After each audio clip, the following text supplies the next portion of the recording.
amados hermanos. Amén. Un placer compartir en este día de culto en que nos unamos, hermanos, para bendecir el nombre de nuestro Señor y que Dios se lleve toda gloria, imperio y alabanza. Así que ese debe ser nuestro propósito, que nosotros le adoremos al que sí merece todo imperio y alabanza. Habla su Biblia, hermanos, en Gálatas capítulo 4.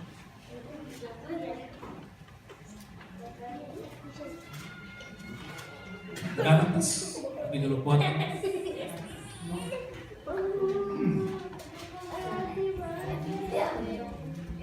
Y vamos a hacer un poco diferente, hermanos, a lo que acostumbro hacer.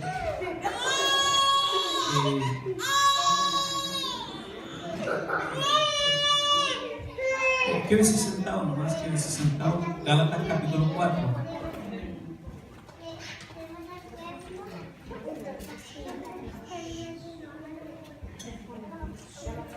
¿La encontró, cierto? Y después usted va a buscar también ahí al lado de Gálatas, Corintios capítulo 4. Quiero tomar dos pasajes paralelos porque en ambos está casi la misma historia. Así que nuestro hermano ya oró para que Dios nos confirmara con su palabra. Así que en el nombre de nuestro Señor Jesucristo vamos a hablar un poco, hermanos, acerca de ella. Bueno, Gálatas, hermanos, es un libro preciado. Martín Lutero dijo, hermano, que abrazar el libro de Gálatas era como estar abrazando a su amante esposa, llamada Catalina. Si yo abrazo a mi Catalina, estoy pensando en Gálatas, dice Martín Lutero. Y dice, hermano, que Gálatas es como el grito de la libertad. Cuando alguien toma, hermanos, la ciudad donde estaban cautiva la gente y se proclama la libertad, el último grito de la libertad, dice Martín Lutero, es Gálatas. Así que los Gálatas son un grupo, hermanos, que llegó a vivir en esos lugares de una mezcla europea, hermanos, con celtas. Ellos, de hecho, que a los franceses se le llaman los galos. De ahí viene la palabra Gálatas, los galos. Entonces, de ahí viene también esta mezcla que llegaron ellos prácticamente, hermanos, para ir conquistando naciones, pueblos, aldeas, pero el Imperio Romano les puso límite, hermanos, y se quedaron allí. Pero el apóstol Pablo con Apolos y misioneros llegaron por primera vez a aquellos lugares predicando el Evangelio y presentaron a Jesucristo como su único Salvador. Yo quiero hablar un poquito, hermano, acerca del sentimiento de Pablo. ¿Ya?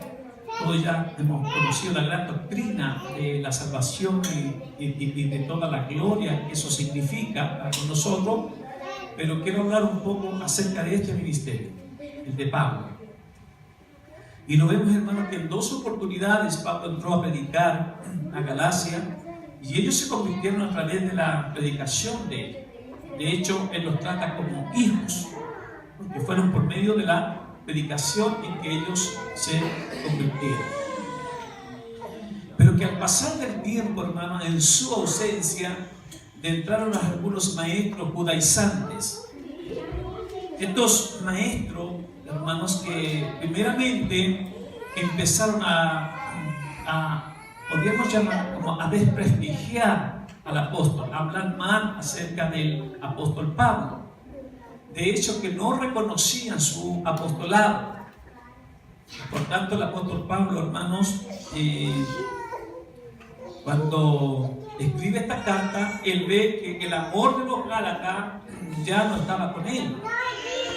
Ellos veían que se habían apartado, pero lo que más le dolía al apóstol era que se habían apartado de la doctrina del Señor. Por eso que en el capítulo 3 dice: oh Gálatas insensatos, ¿quién os fascinó para no obedecer a la verdad? Cuando el Evangelio, por mí está diciendo por él, cuando les fue predicado ¿Ustedes cómo lo recibieron? ¿Por el oír de la fe o fue por obras de la ley? Cuando recibieron al Espíritu Santo, ¿cómo lo recibieron? ¿Lo recibieron por la ley o lo recibieron en cuanto a la fe? Él está hablando, hermano, acerca de eso. Así que los maestros judaizantes habían introducido, hermanos, que no bastaba la gracia solamente que Pablo predicaba para que una persona sea salvo y sea hijo de Abraham. El capítulo 3 un poco relata eso. El apóstol Pablo le dice, para ser salvos sí debemos también ser hijos de Abraham. Pero Abraham, ¿cómo fue justificado? ¿Fue justificado por la ley o solamente por la fe? Pues la palabra de Dios dice que Abraham fue justificado por la fe. A él le fue contado porque creyó a Dios, le fue contado por justicia. Entonces, pero aquí vemos, hermanos, que ellos nuevamente querían introducir no la ley moral, porque la ley moral hasta el día de hoy continúa en nosotros, sino que son la ley de los sacrificios, de las normativas, de los ceremoniales. Ellos, de nuevamente, hermanos, que para poder ser salvo había que cumplir los ritos de la circuncisión. Pablo agrega, hermanos, también eso, que la circuncisión ya fue hecha en el corazón. No es necesario hacer una circuncisión de nuevamente en la carne, sino que ahora es en el corazón. Entonces que había que guardar el sábado, hermanos, porque era el día preciado. Pablo deja bien en claro que todos los días son del Señor. Ellos quieren guardar los días, ellos quieren guardar las fechas, las fiestas solemnes que celebraba Israel. Hermanos, y las celebridades, la luna menguante, la creciente y un montón de cosas, hermanos, que tenían que hacerlo para poder cumplir y ser salvos a través de eso. Entonces Pablo dice que no es necesario de eso. Él se encuentra, hermanos, pero cuando alguien siembra una doctrina adversa, hermanos, lo único que debe hacer, porque el diablo es astuto, lo que quiere hacer más o menos es desprestigiar a quien enseña. Hablando mal de esa persona, hermano, echa por tierra la doctrina. Por eso es que se tiene que tener cuidado, hermano, sobre todo en los maestros, porque el diablo por allí empieza. Una vez que pierde un descrédito esa persona que enseña, entonces la gente ya no empieza a recibir. Es el aguijón o el dardo más maligno que tiene el diablo, es, hermano, hacer creer a la gente que el que enseña no es moralmente correcto en lo que enseña. Que el Señor nos ayude, Dios nos bendiga. Es como yo decía de una broma con un vecino hoy día, este asunto de los carabineros, estaba todo el día debiendo la renuncia de generales. Hay una bataola más o menos. Me decía, oiga, ¿cómo será que, me decía el vecino, cómo será que los carabineros se paran todo el día a sacar parte? Ahí y dijo, ya hace 10 días que no se para ninguno a sacar parte. Y yo le dije, bueno, si me paran a mí, le voy a decir, ¿con qué moral ustedes me vienen a sacar parte a mí? En broma. Como que lo otro de la institución, ¿cierto? Que el Señor nos ayude. Entonces, hermanos, Pablo está hablando acerca de lo que él les había predicado, hermanos, y trata de recordarle de dónde ellos vienen.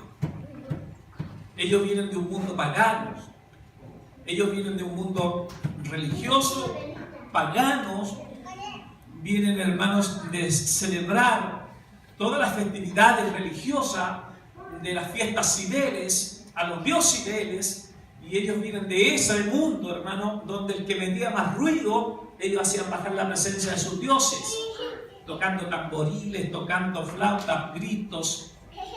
Entre más se mete ruido, más presencia de Dios había.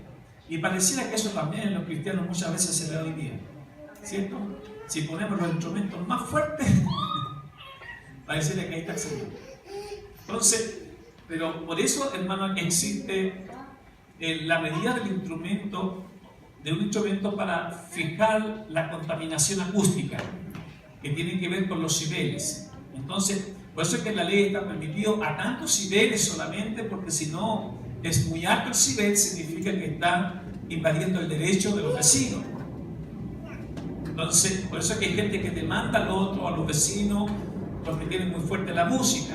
Bueno, eso viene de esas fiestas paganas que ellos hacían, hermanos, y de ese mundo venían. Y Dios los sacó de allá, a ellos, hermanos, a través de la predicación del apóstol Pablo. Ellos le estaban enseñando, hermanos, que ellos no eran hijos de Dios en ningún momento y que tendrían que entender ellos que para ser hijos de Dios tendrían que guardar ciertas leyes judaizantes. De eso está hablando el apóstol Pablo. Entonces, por eso es que digo pues, mientras el heredero es menor de edad, en nada es diferente al siervo, aunque sea el dueño de todo. Esto lo pasamos en la clase, los hermanos deben recordar esto, que significa eso. Pablo apela a la costumbre judía, hermanos, de que cuando el dueño de una propiedad, ¿cierto? E incluso cuando estuviese a punto de morir, él pone en su legado un heredero que guíe, que tenga que tomar la autoridad cuando él no esté. Entonces, pero dice el apóstol Pablo que ellos siempre han sido hijos, porque aun cuando el heredero es menor de edad, en nada difiere del esclavo. O sea, está diciendo, nosotros mismos, hermanos, siempre fuimos hijos de Dios. ¿Cuántos creen eso? Siempre. Aun cuando estábamos en el mundo, éramos herederos de las promesas. Eso le dice Pablo. Aunque ustedes estaban en ese tiempo celebrando a los dioses y deles, pero ustedes eran hijos de Dios. Aun cuando Dios no se había manifestado a ustedes, pero mientras el niño es menor de edad, ¿cierto? En nada difiere. Hacíamos las mismas cosas que hacía el mundo. Cometíamos los mismos pecados que comete el mundo, aun cuando éramos herederos, porque no teníamos autoridad, porque todavía no se había llegado el tiempo de la adopción. Los judíos tomaban en consideración el tiempo de la adopción aproximadamente entre 12 y 15 años, hermanos, donde al hijo se le daba autoridad para que tuviese derecho a la heredad o poder ministrar la heredad. Pero mientras es muy niño no puede ministrarlo, tiene que ministrar el mayordomo. Entonces, de eso está hablando el apóstol Pablo. Le dice que ustedes siempre fueron hijos. Dios los rescató de allá, los llamó y les dio la redención y les dio la doctrina que nosotros predicamos, la adopción. Y ustedes fueron llamados para que sean hijos de Dios, herederos de sus promesas. Amén. Entonces, digo pues, mientras el heredero es menor de edad, en nada es diferente al siervo, aunque sea el dueño de todo, sino está bajo guardianes, tutores.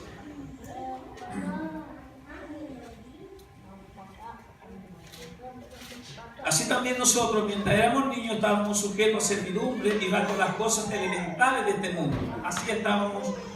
Pero cuando vino la plenitud del tiempo de Dios, envió a su Hijo, nacido de mujer, nacido bajo la ley, a fin de que redimiera a los que estaban bajo la ley para que recibiéramos la adopción de hijos. Mientras estábamos en la ley no podíamos recibir esa adopción. A través de Jesucristo, su muerte en la cruz, recibimos la adopción de ser ahora hijos de Dios.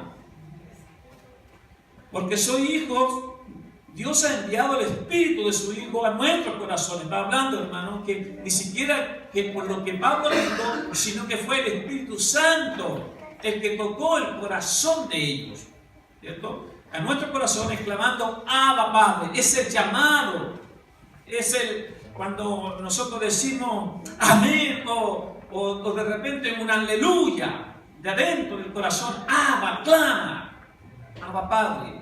Eso hace el Espíritu. Por tanto, dice, ya no eres siervo. Lo que nuestro hermano hablaba mientras coordinaba acá. Por tanto, ya no eres siervo. Está hablando del mundo. Ya no somos siervos de las cosas elementales, sino hijos, y hijos también herederos por medio de Dios. Pero en aquel tiempo, cuando no conocíais a Dios, erais siervos de aquellos que por naturaleza no son dioses. Hablando de lo que ya les comentaba. Pero ahora que conocéis a Dios, más bien siendo conocidos por Dios. Pablo vuelve otra vez a insistir, hermano, en cuanto a eso. Aun cuando ellos no habían nacido, Dios ya les había llamado, los había escogido. Por eso que Pablo dice, aun cuando ustedes llegaron a Dios o cuando conocieron a Dios, y Pablo rectifica aquí inmediatamente, dice, más bien siendo conocidos por Dios. Pablo insiste, hermano, en que ellos no aportan nada a la salvación.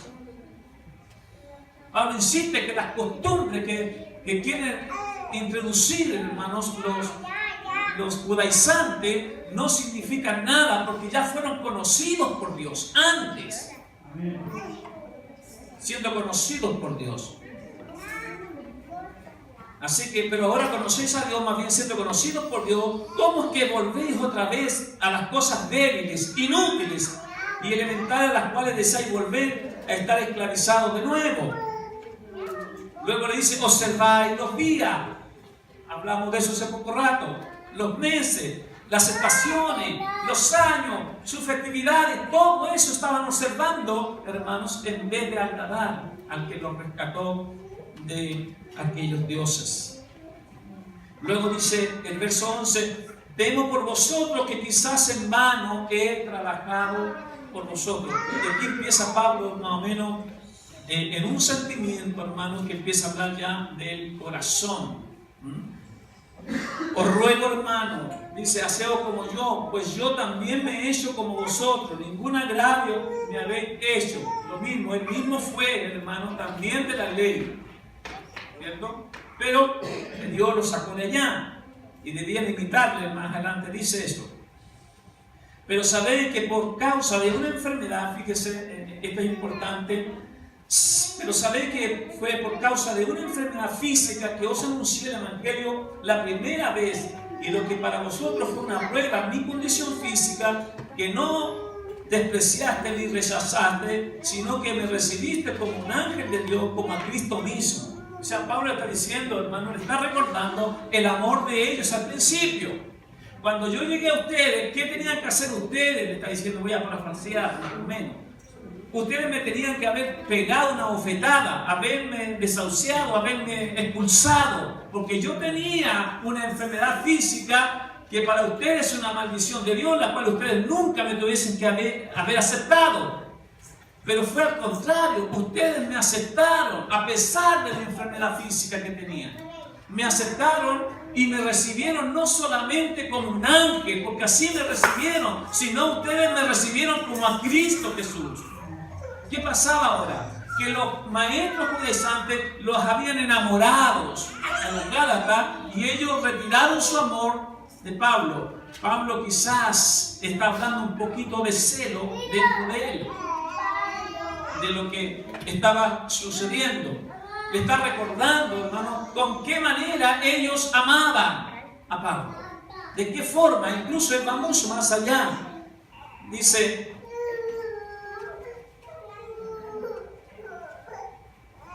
lo que para vosotros fue una prueba en mi condición física, que no despreciaste ni rechazaste, sino que me recibiste como un ángel de Dios, como a Cristo mismo. ¿Dónde está pues aquel sentido de bendición que tuviste?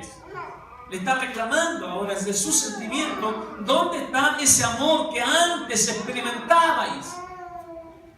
Estoy seguro que si ustedes podrían sacarse los ojos y yo se lo hubiese pedido, ustedes se lo sacan y me lo dan. ¿Dónde está ahora ese amor que ustedes me juraron? ¿Dónde está ese amor con que al principio ustedes me recibieron? Pablo está hablando ahora del corazón, ¿cierto? Había sido prácticamente despreciado ahora de los Gálatas, porque ahora tenían nuevos maestros. Así que él dice, ¿dónde está aquel sentido de bendición que tuviste? Pues testigo soy en favor vuestro de que, ser posible, os hubiese sacado los ojos y me lo hubieses dado. Luego le dice, me he vuelto por tanto vuestro enemigo por deciros la verdad. Pablo está diciendo ahora, hermano, que ya los Gálatas no lo quieren, que no lo aprecian y que ahora es su enemigo. Y la causante de eso es porque Pablo les predica la verdad. Esas son cosas, hermanos, que un predicador jamás debe realizar. No por caerle bien a los hermanos va a dejar de decir lo que Dios quiere decir. Muchas veces eso sucede, hermano. Sobre todo si los invitan a una iglesia pentecostal, los hermanos aquí reformados no creo que tendrán que predicarle de otra cosa para que los hermanos se sientan bien. Ahora dice, me he hecho vuestro enemigo por deciros la verdad. Entonces, el predicador, hermano, no tiene que tratar de quedar bien con la gente. El predicador tiene que quedar bien con Dios. Él trae el mensaje de Dios hacia la gente. No es un sacerdote como en el antiguo pacto, donde el sacerdote hacía llegar la voz del pueblo a Dios.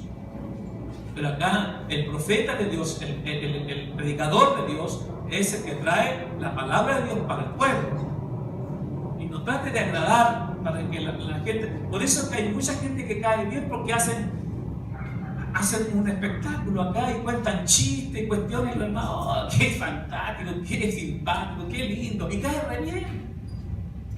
Pero hace de todas las cosas que son santas una humorada. Ustedes conocen a alguno de ellos, ¿cierto? Entonces, siempre contando chistes, hermano, de cosas que son tan sagradas por caerle bien a la gente. Pablo no era así, hermano. Se hizo el enemigo de los Gálatas por decirlo la verdad. Luego ellos dicen, ellos os tienen celo, pero no por una buena intención, sino que quieren excluiros a fin de que mostréis celo por ellos. Estos maestros tienen celo de mí, pero el celo que ellos muestran por ustedes es porque los quieren apartar de mí, quieren excluirlos de acá. Es bueno el celo, ¿no? La hermana, ¿qué pasa? No es bueno el celo. ¿Ah? ¿A usted le daría lo mismo que su esposo se paseara con cualquier persona? No. ¿Qué pasaría ahí? El apóstol dice, es bueno tener celo, pero bien intencionado. De eso está hablando. Un celo bien intencionado. No que quiera excluirlos. No un celo enfermizo. No un celo que trae división. No un celo que trae conflictos. Sino un celo que la haga pegar más a la persona que ama. Pablo está hablando de eso. Es bueno tener celo, pero para que nos amemos más. No para destruir al otro. Lo que hacían los maestros era hablar mal del apóstol Pablo para sacarlo del corazón de Pablo a los Gálatas. Ellos tienen celo, no con buena intención, sino que quieren excluirlo a fin de que mostréis celo por ellos. Es bueno mostrar celo con buena intención siempre, dice. Y no solo cuando yo estoy presente con vosotros, hijos míos, y les vuelvo a decir, hijos míos, por quienes de nuevo sufro dolores de parto, hasta que Cristo sea formado en vosotros. Pablo está hablando acerca de una inmadurez. Estoy sufriendo de nuevamente como que si recién estoy pariendo. De eso está hablando el apóstol Pablo. Son tan niños que se dejaron engañar y voy a tener que volverme nuevamente a enseñar las cosas elementales cuando ya debían haber sido crecidos. Vuelvo a sufrir los dolores de parto otra vez. Vuelvo a hacerles nacer. No es que hayan perdido la salvación, sino que nunca maduraron. Y así bastante gente en la iglesia que pueden pasar años, pero son inmaduros. Por eso es que no se les puede confiar estas cosas tan sagradas porque son inmaduros. A eso se refiere cuando eran niños, pero vino la adopción y siguieron siendo niños. Hay personas que tienen 40 años y se comportan como cabros chicos, nunca maduran. Ha pasado eso, ¿cierto? Bueno, y las esposas saben, su esposa los conoce. Te portáis como cabros chicos, inmaduro.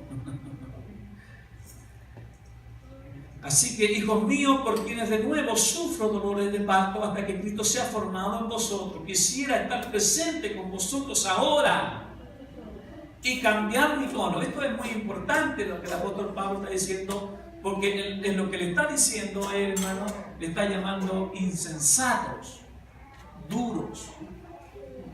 Pablo no está haciendo nada muy cordial con ellos en esta carta, para tratarlos de insensatos, necios. Decía, yo quisiera estar presente porque a Pablo se le conocía, hermano, que por carta era muy duro, pero cuando estaba presente era muy bondadoso, muy débil en esa parte. Por eso que a los corintios le pasa lo mismo.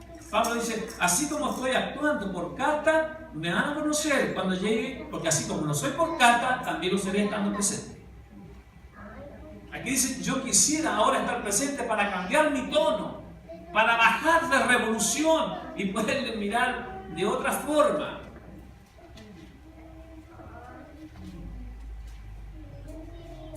Así que quisiera estar presente con vosotros ahora y cambiar mi tono, pues perplejo estoy en cuanto a vosotros. Decidme lo que deseáis. ¿Estar bajo la ley? ¿No oís a la ley? Estoy hablando del verso 21. ¿Quieren estar bajo la ley?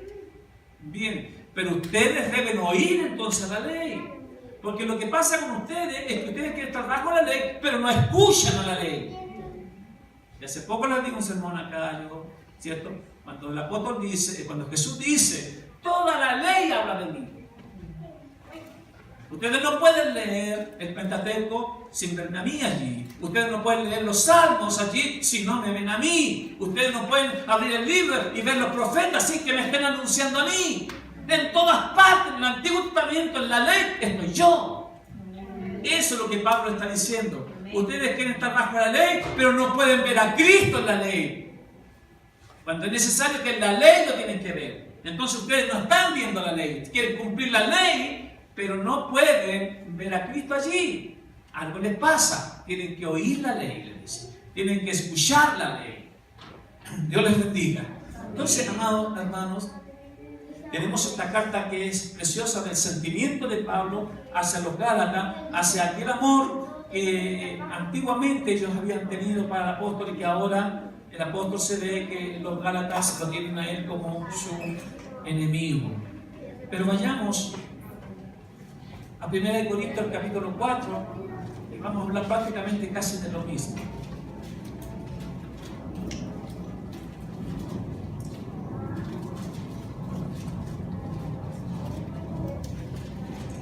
El apóstol Pablo, hermanos, también se considera él como el padre espiritual de los corintios. Pero los corintios, hermanos, que habían recibido la palabra del Señor, no lo estaban viendo de esa forma. Ellos están viendo a Pablo como un siervo de ellos. Y Pablo quiere dejar en claro, hermanos, algunas situaciones y que también la iglesia debe entender. Por eso es que Pablo empieza en el versículo 1, así pues, téngannos los hombres por servidores de Cristo y administradores de los misterios de Dios. En el fondo, lo que Pablo está diciendo, hermano, que los hombres no deben considerarlos a ellos como siervos de ellos, sino como siervos de Dios y administradores de los misterios de Dios. No son siervos de los hermanos. Pero ellos estaban mirando a Pablo como siervo de ellos.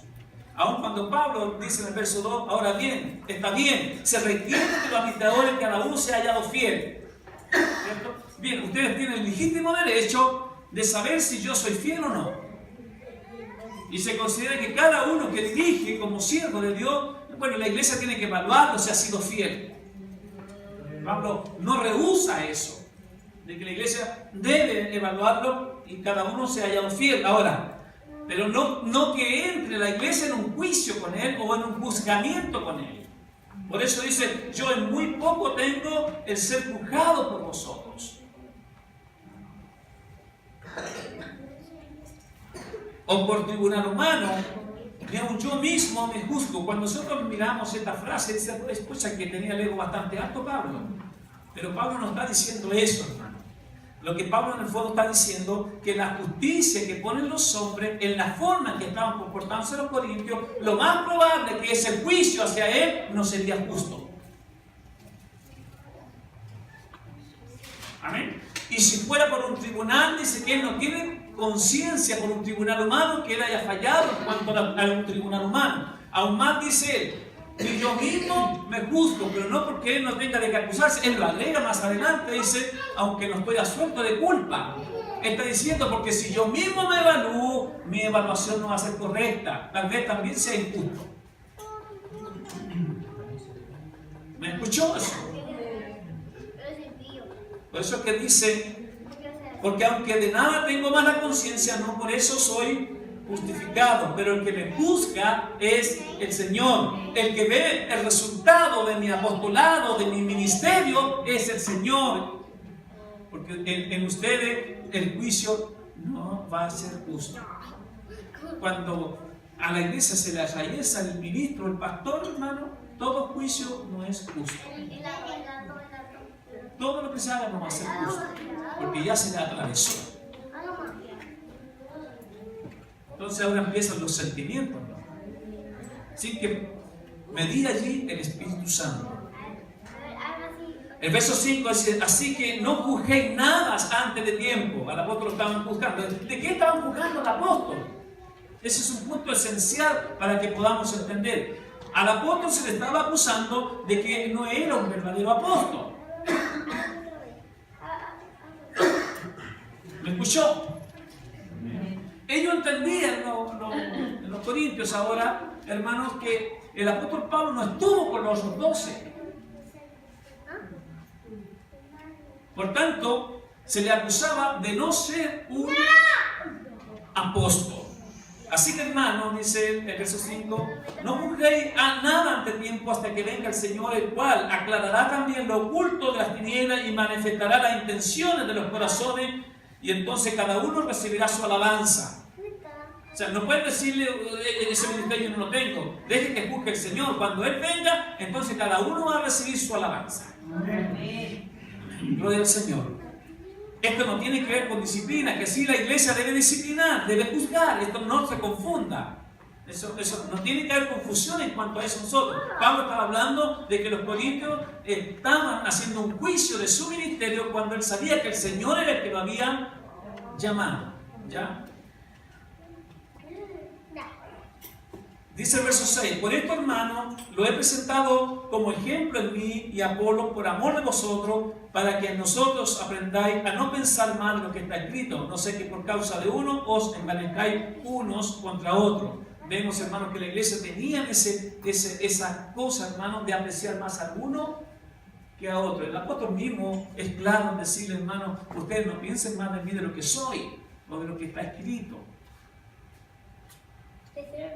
¿Se acuerdan que hubo divisiones? Unos decían que eran de Apolo, otros decían que eran de Cefas, otros decían que eran de Cristo, otros decían que eran de Pablo. Pablo tenía que pegar un refregón allí, un tirón de oreja. Bueno, ¿quién murió por ustedes? ¿Murió Pablo, Apolo, Pedro? ¿Quién murió? ¿No Cristo? Fíjense que no tenía ningún orgullo Pablo para adjudicarse en muchas iglesias, hermanos, porque todas estas epístolas prácticamente él era como su padre espiritual. Una vez un hermano me dijo, no me gustan sus predicaciones cuando usted habla de Pablo. ¿Y por qué? Le dije yo. Porque Pablo nunca se convirtió a Dios. Siempre fue un fariseo, dictador, legalista. ¿Y qué quiere que haga que saque? No predique, me quedaría con 4 libros, hermano. Porque todo el Nuevo Testamento, prácticamente todo lo tiene él. Son 14 epístolas, le dije yo, que sacaríamos del Nuevo Testamento. Y prácticamente nos quedaríamos con menos de la mitad del Nuevo Testamento. si sacamos a Pablo de allí. Lo que usted tiene es ignorancia. Se nos fue y se fue de la iglesia, por eso. Bueno, por decirle la verdad. Se enojó conmigo, no me habló nunca. Gloria al Señor. ¿Cuál es la doctrina que estos maestros estaban predicando? Porque también aparecieron como los gálatas, ellos eran judaizantes, pero los que entraron acá, hermanos, eran griegos y eran filósofos. Y un grupo de filósofos, hermanos, de primera línea, que nosotros podríamos llamar, llamados los estoicos. Imagínense, hermano, esto también tomaron el corazón de los corintios y lo enamoraron. ¿Por qué? Por la filosofía. Aun cuando eran cristianos pseudos, hermanos, ellos ahora aparecieron allí prácticamente a enamorar los corintios. Por eso que lo vemos más adelante, lo vamos a explicar un poco. Pablo se siente postergado, siente un celo por ellos, hermanos, por los maestros que entraron allí y que lo apartaron, incluso, hermanos, no proveyéndole de ningún alimento para su boca. Vayamos. La doctrina que ellos predicaban es exactamente la que usted escucha por televisión ahora. Prosperidad. ¿Me escuchó? Tú no tienes que ser un humilde servidor. Dios te define como dueño de una empresa. Tú debes ser un alcalde, un senador, un general, jamás debes ser un cabo. Tú tienes que ser el reflejo de toda la bendición de Dios en el pueblo. Tus hijos tienen que ser los mejores en tu colegio, tú tienes que ser el mejor de los vecinos, tú tienes que tener el mejor auto que ellos. Tú no puedes tener un cacharro. Entonces, yo no sé de dónde sacan tanta tontera, hermanos, para decir que Cristo no sé cuántas propiedades tenía. Yo lo único que veo en el Evangelio es cuando Jesús le dice, y yo no tengo dónde recostar mi cabeza. Pero ellos no sé de dónde sacaron que Jesús tenía tantas propiedades. Incluso que Pedro tenía una flota de barcos. Como era pescador, tenía una flota de barcos. Y así, hermano, que Mateo era dueño prácticamente de todos los bancos que existían allí. Entonces, claro, ciertamente los corintios habían alcanzado una prosperidad, tanto, hermanos, hacia el mundo político como también en la parte económica. Ellos lo habían alcanzado y por eso es que ahora despreciaban a Pablo, porque estos les metieron este tipo de doctrina y pareciera que funciona, hermano. ¿Qué les parece si nos cambiamos para allá? Entonces, ahora,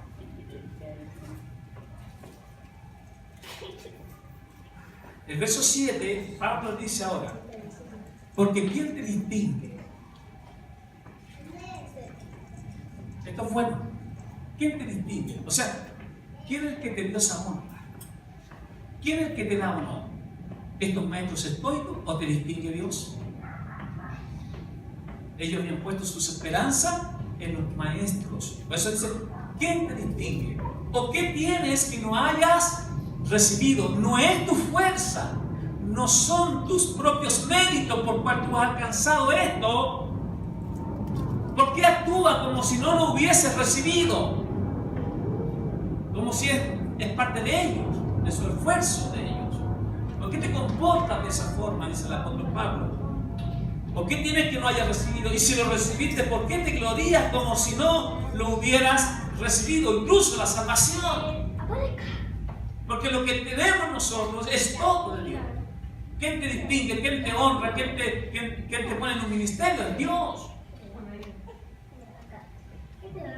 Amén. ¿Quién te prospera? Es Dios. Todo lo que tenemos, hermano, ya sean los cargos en la iglesia, y todo lo que tenemos es por Dios. Y lo que tenga económicamente es por Dios. Su trabajo ha sido por Dios. Y se ha logrado tener alto, bueno, poderoso Dios también para quitarte esas basuras. Pablo está diciendo, hermano, que ellos han dejado de lado prácticamente a Dios. Por seguir aquellos maestros, por seguir al hombre. Han dejado las cosas y dejar de darle las glorias a Dios, sino que se la estaban dando a sus maestros. ¿Quién te distingue? ¿O qué tienes que no hayas recibido? Y si lo recibiste, ¿por qué te glorías como si no lo hubieras recibido de Dios? Luego le dice, ¿ya estáis saciados? ¿Ya están ricos? Si nosotros reináis, porque eso le habían enseñado. Ustedes no necesitan a los Pablo para reinar. Ahora es el reino. ¿Qué dice la doctrina de la prosperidad hoy día? Ellos no esperan un reino milenial. Ellos dicen que ahora es el reino. Ahora comemos los mejores autos. Ahora comemos los jets privados. Ahora comemos, este es nuestro reino. El apóstol Pablo está diciendo lo mismo a los corintios. Ahora reináis, ahora estáis ricos, ahora están gobernando. Ojalá fuese así para que estuviésemos nosotros también reinando con ustedes. Lo que el apóstol Pablo dice, ojalá hubiese venido Cristo y ya nosotros estemos con ustedes reinando en el milenio. Gloria a Dios. Ojalá fuese así, pero Pablo sabía que no era así. Entonces, luego les dice, ¿cómo los ven? ¿Cómo estos maestros le hicieron ver ahora a los corintios, a los apóstoles, aun cuando este era un hecho que sí se veía, hermano? Pero le dice, porque según pienso, Dios nos ha exhibido a nosotros, los apóstoles, como postreros, como sentenciados a muerte, pues hemos llegado a hacer espectáculo al mundo, a los ángeles y a los hombres. ¿Saben, hermano, que Pablo está diciendo? Que cuando alguien salía a la guerra y ganaba la guerra, a todos los prisioneros los traían al final. Y después los metían en el teatro, hermanos, en la arena, los metían y los exhibían a los hombres. Y ellos pensaban que los ángeles estaban también mirando ese espectáculo, porque ese era un espectáculo, y luego los decapitaban, los mataban. Pablo está diciendo eso, ustedes nos están mirando así a nosotros, como lo último. Los apóstoles han llegado a ser lo último. Como postreros, como sentenciados a muerte, pues hemos llegado a hacer espectáculo al mundo, a los ángeles y a los hombres. Lo ocuparon como espectáculos. Nosotros somos insensatos por amor de Cristo, mas vosotros prudentes en Cristo. Nosotros somos débiles, mas vosotros fuertes. Vosotros honorables, mas nosotros despreciados. Hasta ahora padecemos hambre, tenemos sed, estamos desnudos, somos abofeteados y no tenemos casa fija. Nos fatigamos trabajando con nuestras propias manos, nos maldicen y bendecimos, padecemos persecución y lo soportamos, nos difaman y rogamos. Hemos venido a ser hasta ahora como la escoria, como la basura, el desecho de todo. No escribo esto para avergonzaros, sino para amonestaros como hijos míos amados. Fíjese el concepto que aun cuando estaban padeciendo hambre, Pablo llega a decir que no tuvieron que usar de un derecho que ahora los estoicos tenían. ¿Cuál es el derecho que ellos los estoicos tenían? La provisión. Los corintios se volcaron todo a cubrir todas las necesidades de esos maestros, y el apóstol Pablo les regaló, como decimos nosotros en Chile, la sal y el agua. Por eso que el apóstol dice, bueno, yo he tenido que trabajar ahora con mis propias manos. Recordemos que Pablo hacía tiendas para poder subsistir. Entonces, y si usted va y completa el libro político, usted va a llegar al capítulo 9 y dice, ¿acaso no soy apóstol? Está colaborando porque ellos no lo reconocían como apóstol. ¿Acaso no he visto al Señor Jesucristo, que era, hermano, el requisito esencial de haber visto a Jesucristo? Yo lo vi resucitado. Si para otros no soy apóstol, para vosotros lo soy, porque el sello de mi apostolado sois vosotros, mi obra en el Señor, le dice. ¿O solo yo y Bernabé no tenemos derecho de no trabajar? ¿Quién apacienta ovejas y no toma de su leche? ¿Quién planta una viña y no come de su fruto? ¿No dice esto también la ley? ¿No escribió Moisés? ¿No pondrás gusano al buey que trilla? ¿Acaso Dios tiene cuidado de los bueyes o se escribió por nosotros? Pues por nosotros lo escribió Moisés, dice Pablo. Porque con esperanza debe trabajar el que ara para recibir el fruto. Pero no he usado este mi derecho de recibir de usted económicamente lo necesario. No he usado. ese es mi derecho, pero no lo he usado. Para esto me han servido mis propias manos, para no serle gravoso a ninguno de ustedes. ¿Está hablando de dónde? Del sentimiento, del corazón. Donde Pablo se siente ahora que los corintios lo han menospreciado. En cambio sí, que se vuelcan en amor hacia otros maestros filosóficos, estoicos, que estaban introduciéndole algún tipo de doctrina que no era de que Pablo había enseñado. Gloria al Señor. Amén. Y termino con el versículo 15, porque esto es maravilloso. Porque aunque tengáis 10.000 años en Cristo, no tendréis muchos padres, pues en Cristo Jesús yo os engendré por medio del Evangelio. Y bástale con eso.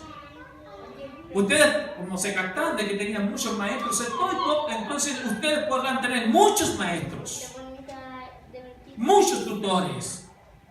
Pero en el Señor, en Cristo, ustedes son mis hijos. Soy el único padre para ustedes. No podréis tener muchos padres, muchos maestros podréis tener, pero tienen un solo padre. Y yo los parí. Ustedes son mis hijos. Eso está diciendo, parafraseando lo que el apóstol le está diciendo a los corintios. Pueden tener excelentes maestros, pero yo soy su padre. Y un padre no se olvida jamás. Y debe estar en el corazón de su pueblo. Dios les bendiga, amados. Y el verso 16, terminando, dice: por tanto os ruego que me imitéis. Creo que estoy lejos de decir eso que dijo Pablo al final. Pero ojalá fuésemos todos así, hermanos, de que la gente nos pueda imitar. Dios les bendiga. Dios nos ayude. Póngase de pie, hermanos.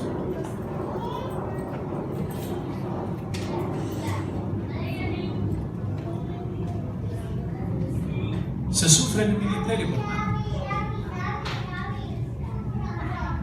Para los que dirigen, se sufre en el ministerio.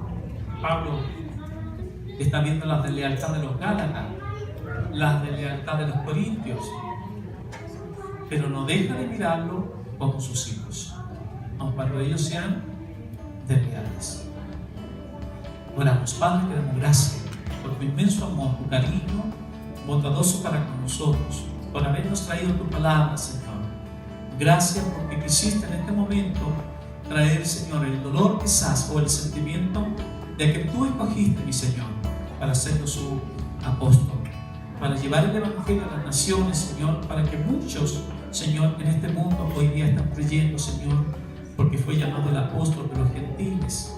Señor, gracias, porque hasta nosotros hemos tocado esta misericordia que tú estaba en tu mente, Señor Jesucristo, y en los labios de aquel Señor apóstol que salió de Jerusalén para anunciar tu palabra. Gracias, Padre, por habernos bendecido con tu palabra. Pedimos tu bendición en el nombre de Cristo nuestro Salvador. Amén. Dios les bendiga, hermanos y hermanas, y que tengan